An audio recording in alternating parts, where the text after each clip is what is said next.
I had you try it first because it just looks disgusting. Yes. And what did you think? I think it was like a slight, because I didn't want to go into labor. Oh my god.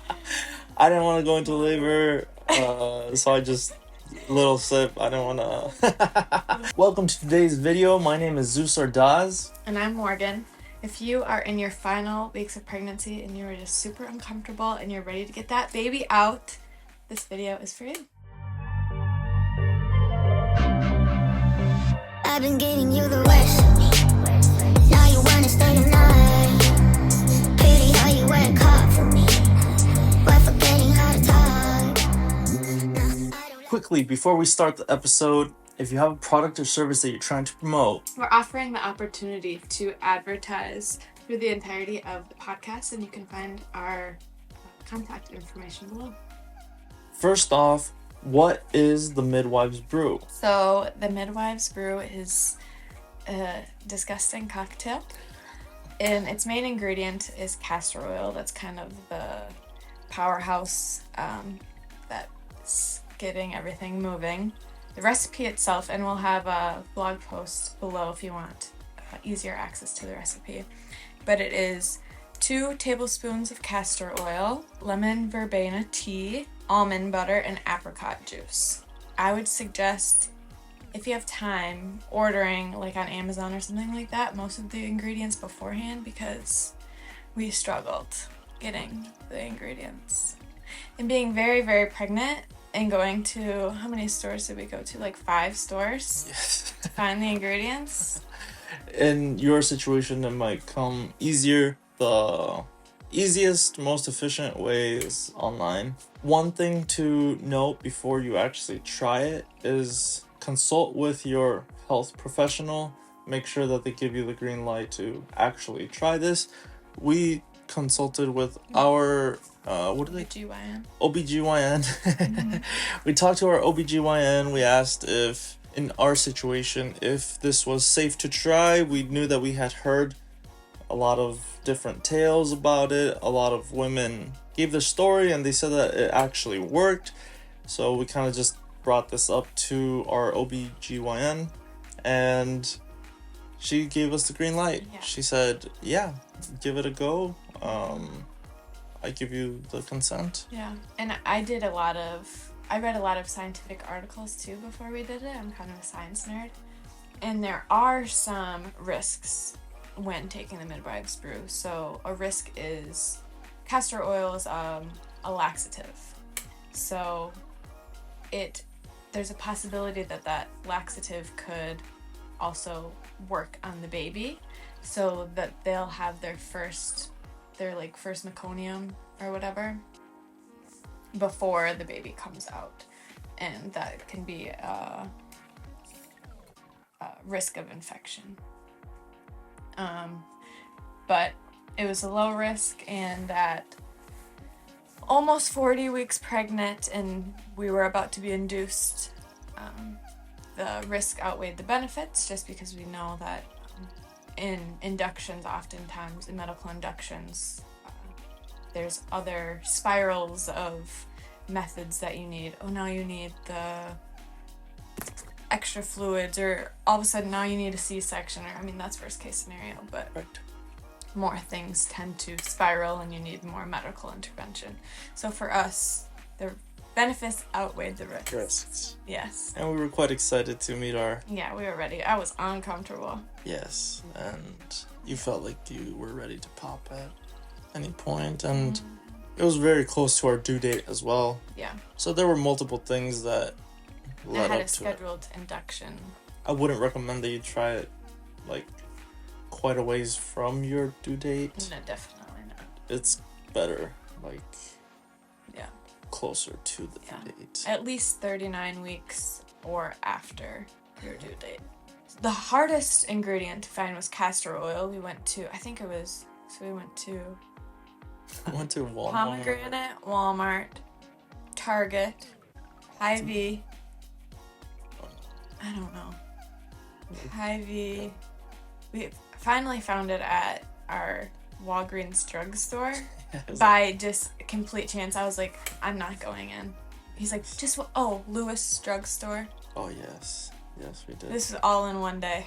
Yeah, we were like 2 hours. Maybe. I was not getting out of the car. I was like, I'm done. Big, and I'm uncomfortable. And I was so excited to do it. And I was feeling down because we couldn't do it.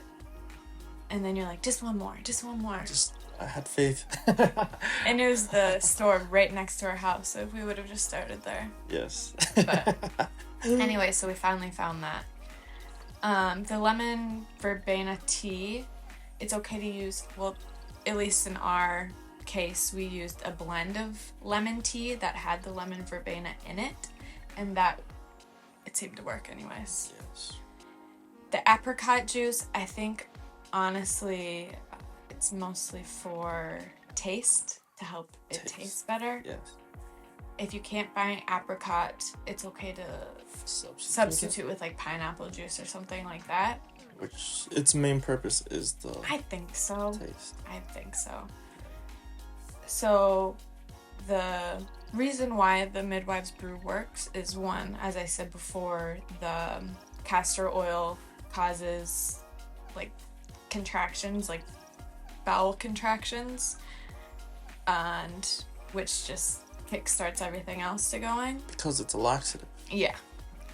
And then the other theory on how it works is that it helps release the prostaglandins, which is a big kickstarter in labor. That's what like eating spicy foods is supposed to do, and eating pineapple is supposed to do, having sex, all of that. The membrane sweep, that's all supposedly to release prostaglandins. So that's another theory of why it works. The almond butter in the mix kind of helps that castor oil work less as a laxative and just kind of like stick better. So it's not doing the laxative job, it's more just helping kickstart labor. That's the theory anyways. So yeah, then we finally got all the ingredients. How did you feel when we found all the ingredients? I was pretty happy because, I don't know, I feel like when I set my mind to doing something, like, I feel like I would feel unfulfilled if I don't complete it. So I didn't want to go home empty-handed and like, oh, we're not gonna have the opportunity to actually try this Midwives Brew because we couldn't find the juice or whatnot. So I made sure that I just had the faith and I was determined to get all the ingredients so that we could try it out. I was excited for the baby to come. I knew you were uncomfortable. I just wanted to finally just start the process, and I was excited. Did you think it was going to work? I wasn't too sure. But based on all the research, it seems like, for the most part, it seemed to work. From the research that we saw, or that I saw, it was like, I can't necessarily prove that that's what helped, but I did try it and the labor went very smooth. In our situation, it's similar. It's just one of those things that's like hard to say, like, yes, that's what it was, but it kind of is what it was. Yeah. In one of the papers that I read, it said it had like greater than 90%. In the study that they did, greater than 90% of the participants went into labor after it. Yes. So I'd say that's Pretty significant. Yes. Yeah. And not only that, but from the point that you actually drank it, because you're supposed to drink it within a certain window. Yeah. How long is that window? So should I break down like Yeah. how to make it or whatever? Oh yeah, break it down and then you can finish it off. Okay, sounds good. I started steeping the tea first because you want it to be pretty strong. So I warmed up my water. I put 2 tea bags in the water. I think it's like 10 ounces or something like that. It's like a cup of tea. I would suggest letting it brew for like at least 10 minutes, making it pretty strong. And then you add your castor oil, your lemon, dump in your lemon tea, we just use like what is that can of juice called? Humex. It's Humex for everybody, all my Hispanic listeners. The apricot one. I poured almost the entire can in. I mean, the science doesn't have to be perfect. Whatever fits into your blender. The only thing is, whatever you put in there, you have to drink all of it. So most of the can of the juice I poured in there, and then the nut butter. You can also substitute the nut butter for like peanut butter or something like that. And then blended it up, poured it into a cup, and it was still warm because the tea was hot. Some things that I read said that it worked better if it was warm, but I also watched many videos where girls let their brew chill for a while before taking it, and it still worked, and that probably would have went down a little bit easier. So I had my brew in front of me. It was warm and a little chunky from the nut butter. I had you try it first because it just looked disgusting. Yes. And what did you think? I think it was like a slight, because I didn't want to go into labor. Oh my god. So I just, little sip, I didn't want to. Honestly, I didn't think that the flavor was terrible, but it was it was a pretty strong flavor. I just didn't mind it. I obviously wouldn't choose to drink that. Like, I wouldn't say, oh yeah, you know what? I'll take a Midwives Brew. One for the road. Oh But I didn't think it was... I think the main flavor I tasted was the castor oil and was it nut butter? it was almond butter, yeah. Almond butter, yeah. That's the main flavors I tasted. The apricot was a little sweet in there, but it wasn't like dominant. The main dominant flavor was the castor oil. Yeah. So imagine drinking a very tall glass of castor oil, pretty much. Yes. Anyways, so the rule is, according to all of the women before me, that you have 10 minutes to drink it.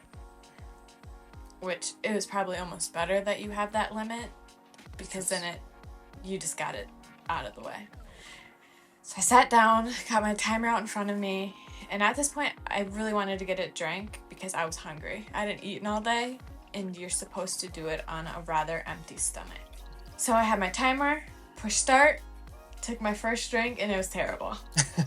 Terrible. He lied. He told me, oh, it's not that bad. It really was that bad. So I went and I grabbed, I think it was like orange juice or something like that to chase it with, which was helpful. So I would definitely recommend grabbing a chaser. Drank it all within the 10 minutes.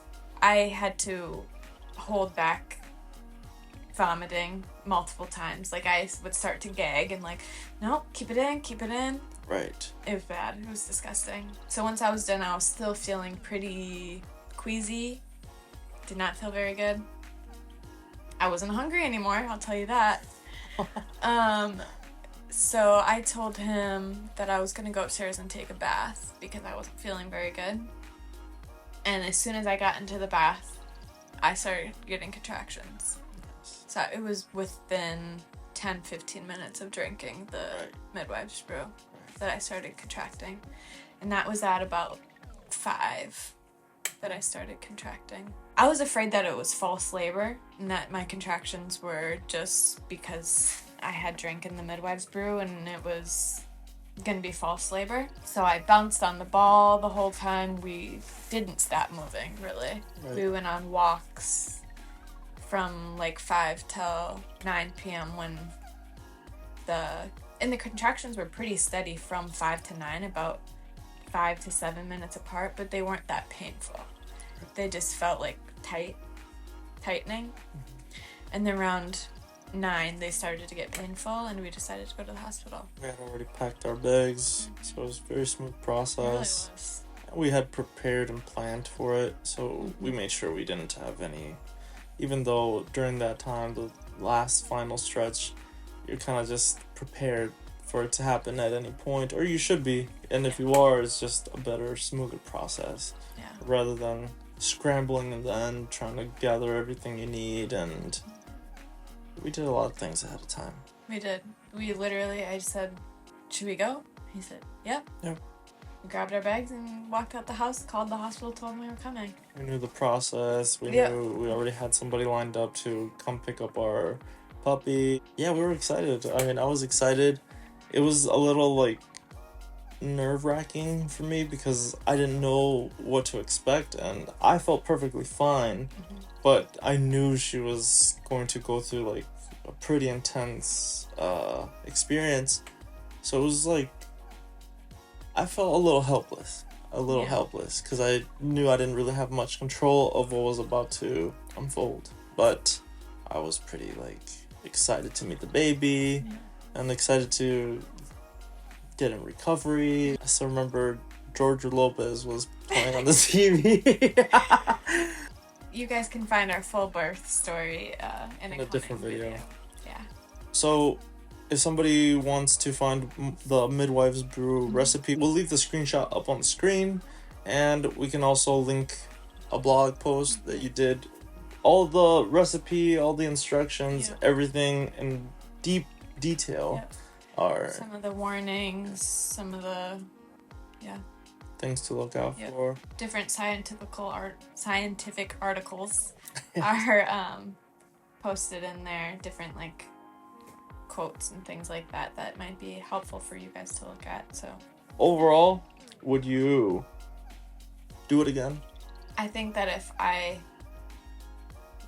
got that far along and induction was a possibility, I would 100% choose laboring in my own home, on my own time, as naturally as possible. For candidates that are eligible, would you recommend it? I think that letting your body do its own thing on its own time is really important. And so if that's an option for you and you're comfortable with that, then that's what you should do.